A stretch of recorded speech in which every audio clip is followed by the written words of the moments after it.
Hello everyone, my self अभिनय Singh and स्वागत है सभी का अड्डा 24/7 में दोस्तों। तो आज यहाँ पे एक बहुत इंपॉर्टेंट मुद्दे के ऊपर बात करेंगे। KVS TGT WE यहाँ पे इंजीनियरिंग का जो सिलेबस जो स्ट्रेटजी है वो हमारी क्या रहनी चाहिए।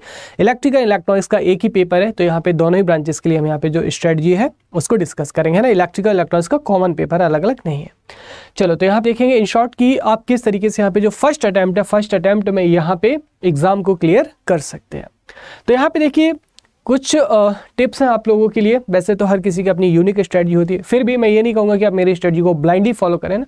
जो आपको काम की चीज़ें लगे उन्हीं के ऊपर आप क्या कीजिएगा, वर्क कीजिएगा, because everyone has unique strength and unique weakness. तो सबसे पहले बात करेंगे यहाँ पे बैलेंस, है ना। तो देखिए यहाँ पे जो बैलेंस शब्द ये मैंने क्यों लिखा है, यहाँ पे किसका बैलेंस करेंगे। तो एज यू नो कि यहाँ पे आपको पता है कि पेपर के दो पार्ट हैं, ठीक है। एक कौन सा पार्ट है हमारा पेपर का, एक हमारा टेक्निकल पार्ट है पेपर का, दूसरा कौन सा पार्ट है हमारा यहाँ पे पेपर का नॉन टेक्निकल पार्ट है, ठीक है। कौन सा है, non technical part. Technical part से कितने क्वेश्चन आ रहे हैं यहाँ पे 100 क्वेश्चन आ रहे हैं, और यहाँ पे इससे कितने आ रहे हैं 80 क्वेश्चन आ रहे हैं। अब देखिए 20 क्वेश्चन का अंतर है, बहुत ज़्यादा अंतर तो नहीं है।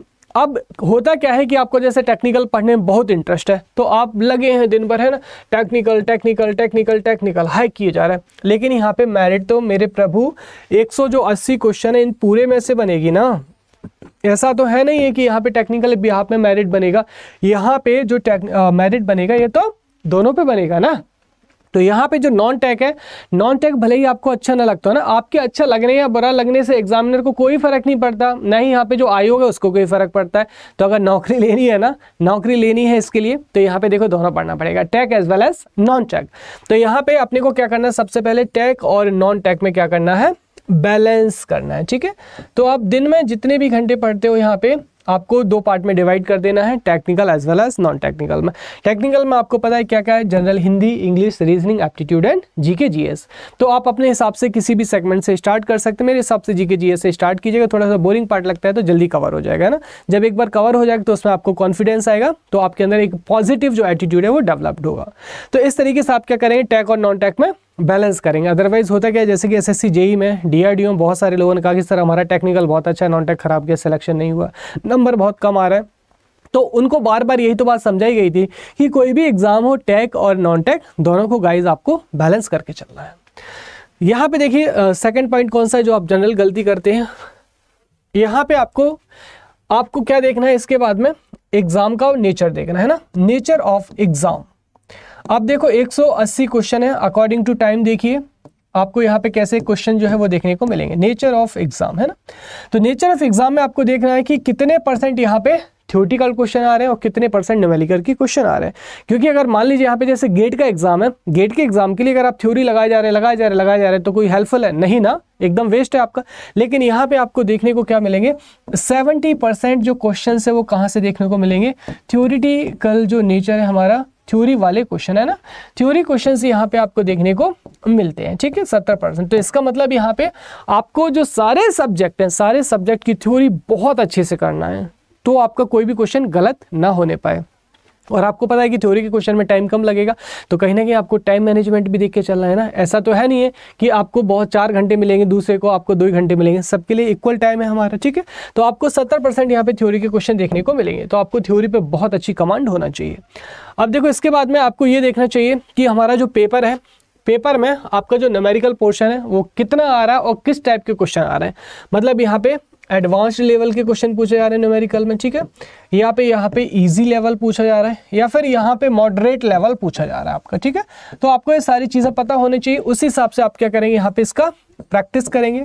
और यहाँ पे देखिए न्यूमेरिकल्स के लिए आपको प्रैक्टिस करना, अभी बताऊंगा कहाँ से कर सकते हैं, और जो कुछ एक जो सेट ऑफ डेटा वैल्यूज़ है वो अपने कंक्लूजन्स निकाल लेना है, ठीक है। तो आपको यहाँ पे जनरली आपको 30% जो आपका एग्जाम है, एग्जाम में 30% न्यूमेरिकल आपको देखने को मिलेंगे, जिसमें से 10% हमारे जो है एडवांस लेवल के रहते हैं, 10% में इजी और मॉडरेट लेवल के न्यूमेरिकल जो क्वेश्चन है वो डाले जाते हैं, ठीक है।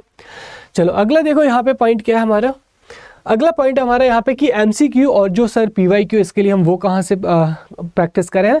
क्योंकि अगर मान लीजिए जैसे कोई भी आपने टॉपिक पढ़ा, कोई भी टॉपिक पढ़ा, तो आप कितने पानी में हैं, कहते हैं ना कि आप कितने पानी में, आपको अंदाजा लगाना है ना। तो यहाँ से आपको करना क्या है, जैसे कोई भी टॉपिक आपने पढ़ा, ठीक है, जैसे मान लीजिए यहाँ पे फॉर एग्जाम्पल इलेक्ट्रॉनिक्स इलेक्ट्रिकल के लिए ट्रांजिएंट आपने पढ़ा है ना, ट्रांजिएंट नेटवर्क में पढ़ा। अब आपने पढ़ लिया, समझ लिया, लेकिन अब आपको यहाँ पे समझ में आया ये कैसे पता चलेगा?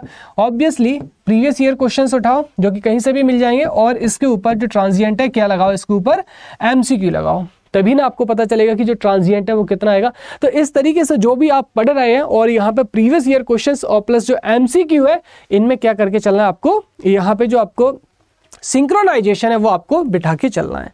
तो ये कुछ पॉइंट्स है आपके यहाँ पे स्ट्रेटजी के लिए, आई होप आपके लिए बहुत ज़्यादा हेल्पफुल रहेंगे। एंड गाइस देखिए, अगर आप यहाँ से खुद से प्रिपरेशन कर रहे हैं वेल एंड गुड, लेकिन अगर आपको एक प्रॉपर स्ट्रेटजी की ज़रूरत है और जीरो से हीरो लेवल के कॉन्सेप्ट की ज़रूरत है, tech as well as non tech की, तो आप यहाँ से क्या करना है, आपको इंजीनियर अड्डा की साइट पे जाना है, ऑल कोर्सेज में जाएंगे, गेट एंड इंजीनियरिंग को सिलेक्ट करेंगे। एंड गेट एंड इंजीनियरिंग को आप जैसे ही सिलेक्ट करेंगे, यहाँ पे आपको इलेक्ट्रिकल इलेक्ट्रॉनिक्स ब्रांच सेलेक्ट कर लेना है। हालांकि दोनों के लिए एक ही है ना, इलेक्ट्रिकल इलेक्ट्रॉनिक्स के लिए दोनों के लिए कॉमन पेपर है यहाँ पे। तो आप देखिए यहाँ पे इसका क्लिक करेंगे, आपको एक 11,500 रुपये पे नहीं करना है, सी ऑफर्स पे जाएंगे सीधा आप यहाँ पे, ठीक है।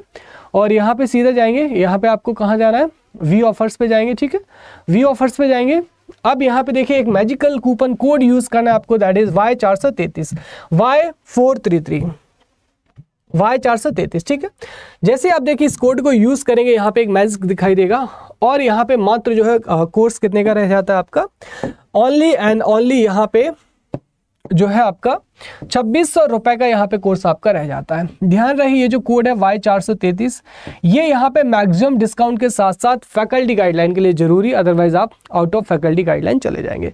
तो यहाँ पे देखिए टेक और नॉन टेक आपका कॉम्प्रिहेंशन वे में कवर होता है, तो इस चीज को आप याद रखें।